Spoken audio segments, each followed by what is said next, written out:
Today we are going to worship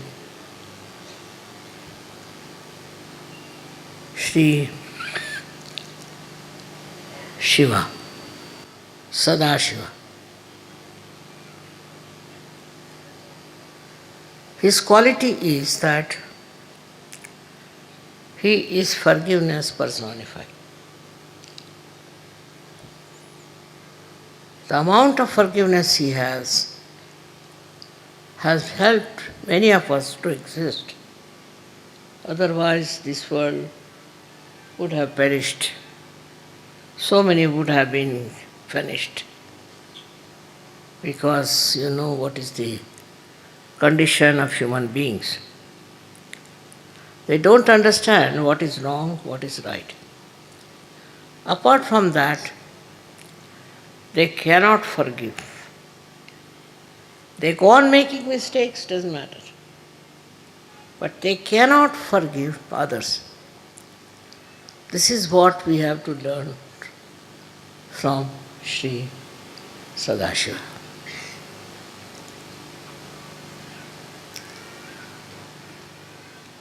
आज हम लोग श्री सदाशिव की पूजा करने वाले हैं।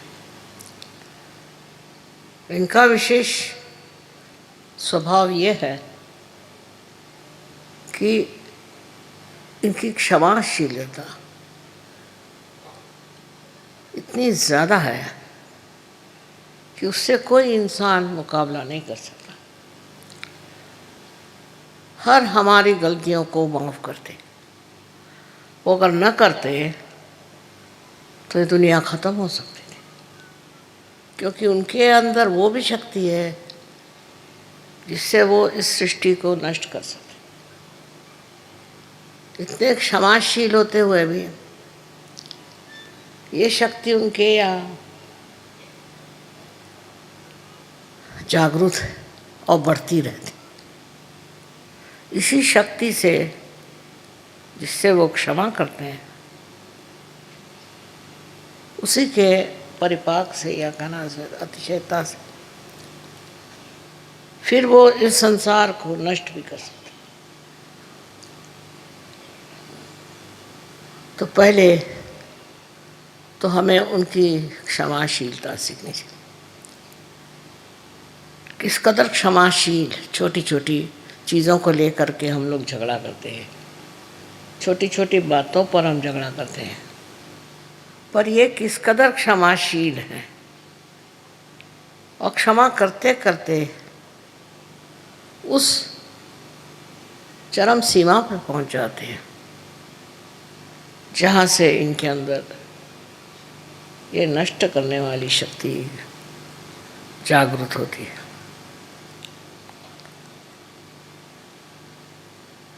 इसी से वो अपने को नष्ट भी कर सकते, इस सारे ब्रह्मांड को नष्ट कर सकते। जो भी कुछ सृष्टि बनाई गई वो सारी नष्ट हो सकती। इसलिए हम लोगों को याद रखना चाहिए कि अगर हम क्षमा करना नहीं सीखेंगे, अगर हमारे अंदर क्षमाशीलता नहीं आएगी, तो हमारे अंदर एक दिन बहुत ज़्यादा नष्ट करने की शक्ति आ जाएगी। हम ही लोग अपने ही लोगों को नष्ट करेंगे।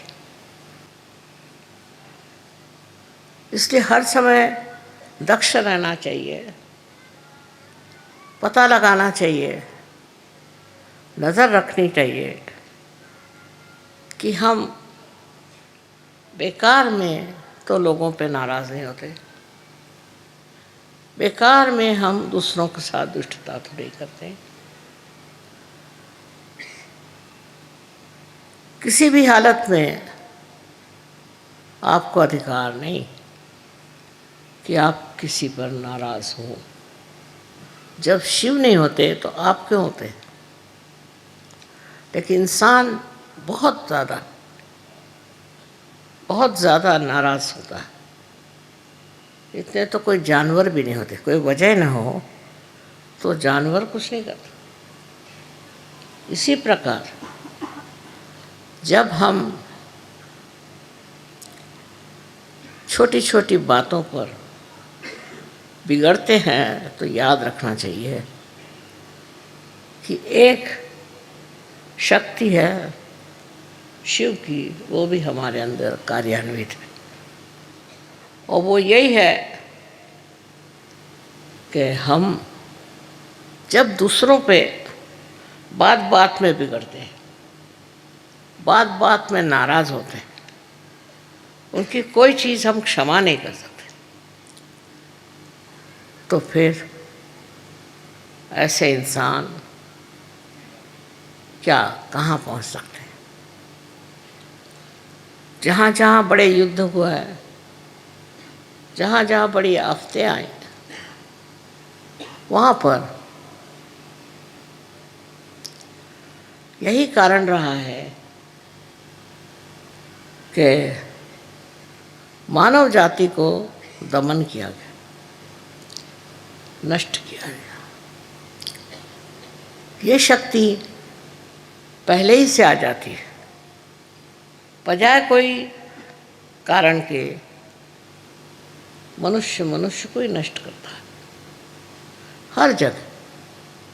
उसकी ये प्रक्रिया क्यों होती है और कैसे होती है, ये बात हम लोगों को सोचना नहीं।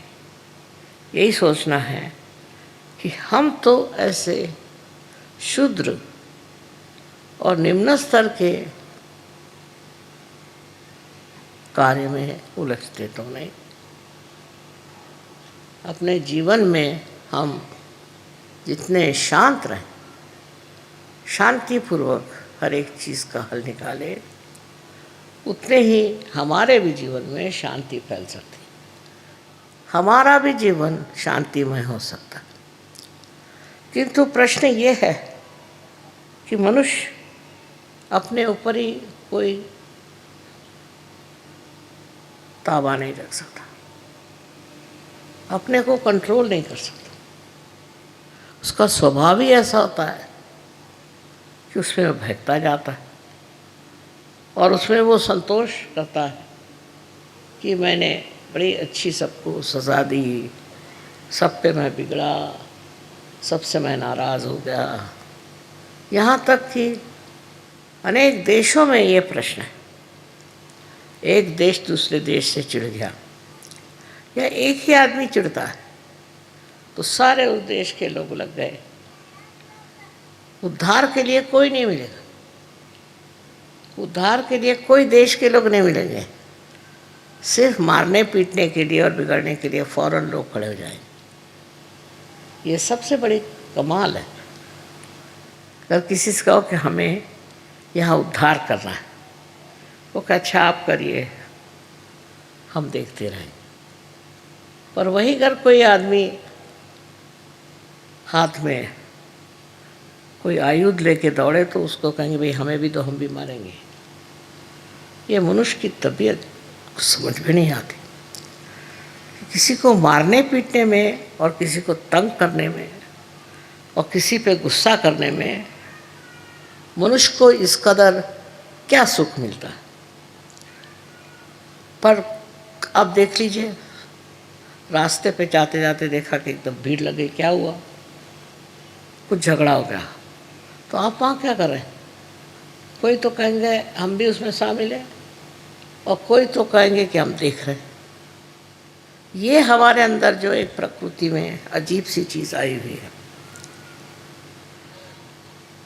ये हमारे अंदर से निकालने वाला एक ही है, वो है शिव शंकर। इनकी आराधना से, इनको पूजने से और इनको मानने से, हृदय से मनुष्य का क्रोध, गुस्सा नष्ट हो जाता है। आश्चर्य की बात है कि कृष्ण ने भी सबसे बड़ा दोष मनुष्य का क्रोधात भी जाए थे। क्रोध के साथ में ये सब चीज़ें जागृत होती है। अपने यहाँ तो लोग बड़े गर्व से कहेंगे मुझे बड़ा गुस्सा आया उस पर, मैं बहुत नाराज़ हो गया उस पर। इसमें कोई मनुष्यता मुझे तो दिखाई नहीं देती। पर ये बड़ी साधारण सी बात है कि गुस्सा हो जाना, छोटी छोटी बात पर कोई न कोई बहाने ढूंढ के और गुस्सा हो जाना। फिर जब ये सामूहिक हो जाता है गुस्सा, उस सामूहिक गुस्से से बड़ी बहुत सारी बातें हो जाती हैं, युद्ध हो जाते हैं, बहुत सारे घर मिट जाते हैं, बहुत सारी कुटुंब व्यवस्था खत्म हो जाती है। दिन पे दिन मैं देखती हूँ कि बजाय इसके कि मनुष्य का गुस्सा कम हो जाए, वो बढ़ता ही जा रहा है। और बड़े गर्व से कहेंगे कि हमें तो बड़ा गुस्सा है, हम तो बड़े गुस्से वाले हैं। I know you want me to speak in English language only, but people who don't know English are outnumbering you.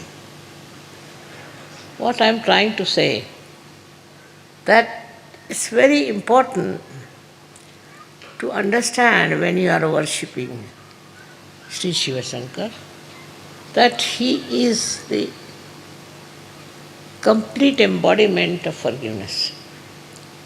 He forgives. He forgives everything very sweetly, as one would forgive one's own children. He forgives. He doesn't get angry. He's not that easily perturbed. Also, we have certain amount of prejudices. For example, a woman in India, if she speaks, then people don't like it. A woman should not speak, a man can speak. And a woman can never beat. A woman can never beat a man, even if the man kills the wife. That is the criteria of a good wife in India, or a good woman. So you can imagine how men are getting towards their discretion. All this kind of concession that is given is very dangerous. Is the destructive of the whole community. Same I have seen abroad. There are people who go on beating their wives, killing their wives, I don't know, all kinds of things. Because they have married somebody, they think they have every right to expect everything good from their wives, while they may not be at all good. And they go on torturing their wives. Not only that, but in the school, the teachers, they treat the students so badly, the students pick it up. And later on, they carry on the tradition of beating others and troubling others. So every time you say, I get very angry, tell yourself, you are on the wrong path. I have told so many times to so many of you that to boast of your anger is the worst thing, because it is like boasting about your sins you are committing. These are the sins. I can understand some people who are drunkards, or some who are mad, or some who are out of their minds.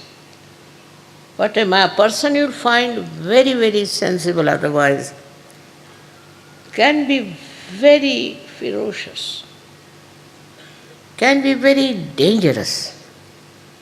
It is difficult to say from where do you get these qualities, because none of the divine personalities had this kind of thing. For no rhyme and reason, they won't lose their temper. And even if they do, it has to be a very strong reason up to the point of destruction. But I can understand them because they have to maintain this world and they have to look after the people who are supposed to be human beings. But sometimes I have seen human beings are even worse than animals. They get provoked for nothing at all. What is the reason? Why are you angry? They'll give you an excuse which is absolutely unreasonable. In this world, you have come to enjoy peace and joy. Without peace, you cannot joy. If you cannot give peace to others, how can you have joy? And the way people treat others in such a contemptuous manner, it's very surprising. What do they think of themselves? Why should they think so low about other people? It's beyond understanding to see a man losing temper on small things. But actually they are cowards. If it comes to facing some real problem in life, they recede back. Then they cannot come forward. This is the biggest tragedy of the whole thing. हमारे देश में भी लोग गुस्से वाले आदमी को पहचानते हैं। बस्ती में उसका नाम हो गया गुस्से वाला, ये गुस्सेला है, ये गुस्साड़ा है, ऐसे नाम उसके होते हैं और ऐसे आदमी से दूर ही रहना चाहते हैं। ठीक है, किसी ने गलती कर उसको माफ़ कर दीजिए। किसी ने कुछ ऐसा भी काम किया है जो नहीं करना चाहिए, उसे भी माफ़ कर दीजिए, क्योंकि कल ऐसा अगर आप काम करें, आप करें, तो आप किसकी सज़ा लेंगे? कौन आपको सज़ा देगा? इसलिए यही समझ लीजिए कि हम सहयोगियों को बिल्कुल अधिकार नहीं कि हम किसी को सज़ा दें और उनको शिक्षा दें। बहुत से लोग तो मैंने देखा बड़े खोपड़ी पर जमा हो जाते। शिव जी को जिसने मान लिया वही असली पार है। शिव जी का स्वभाव जिसके अंदर आ गया वही असली है और उसके प्रोटेक्शन के लिए भी शिव जी है। जो आदमी सीधा सरल स्वभाव से ही है, उसको घबराने की कोई बात ही नहीं।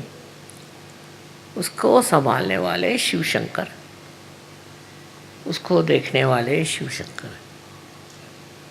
तो इस वजह से आपको उसमें इतना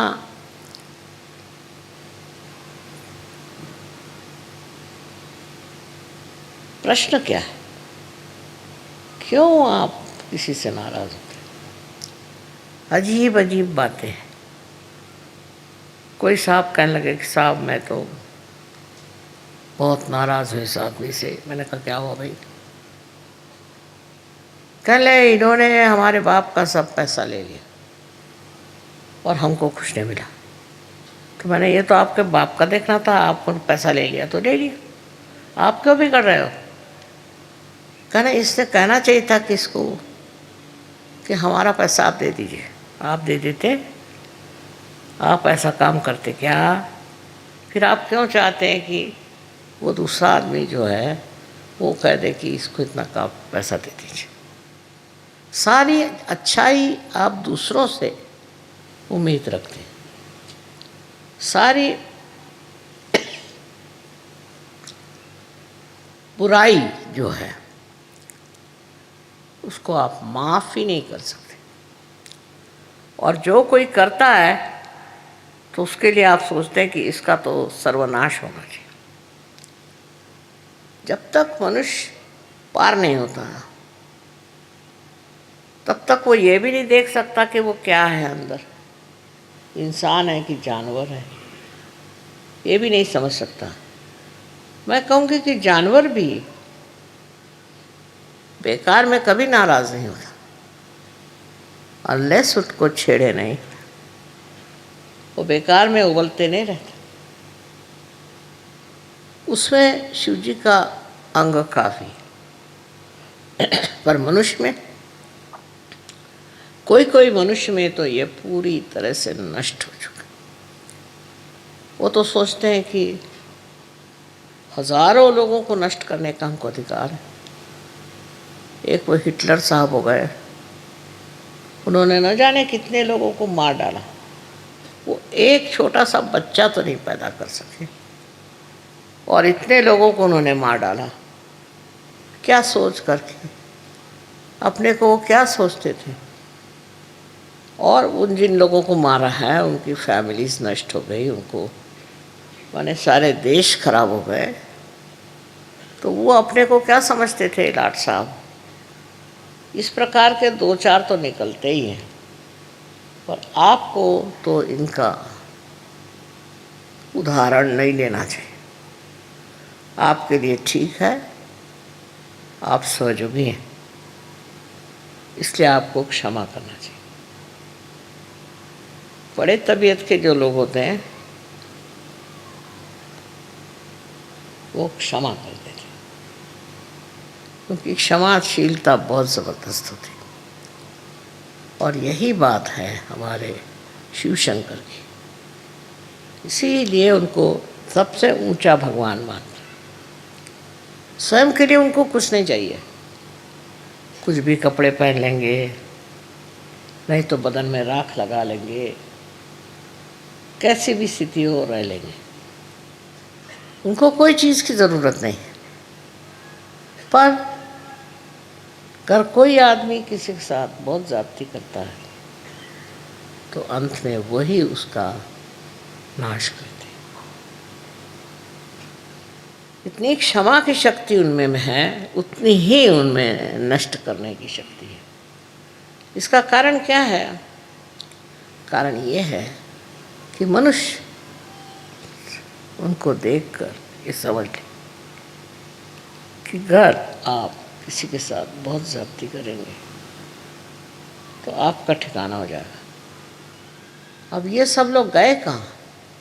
बड़े बड़े आए थे रथी महारथी, इन्होंने इतने धंधे करे और ये गए कहाँ?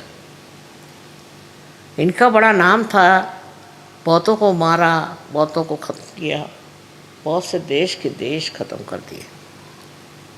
आज वो है कहाँ? उनका कोई फोटो भी नहीं लगाता, उनका पुतला तो खड़ा करना छोड़ दीजिए, उनकी शक्ल नहीं देखने जाते लोग। इस तरह का चरित्र आपको अपना नहीं बनाना चाहिए। थोड़ी देर ये समझ लीजिए कि आपके नाराज़ स्वभाव से हो सकता है कि लोग आपसे डरें और डर के मारे बहुत से काम करें,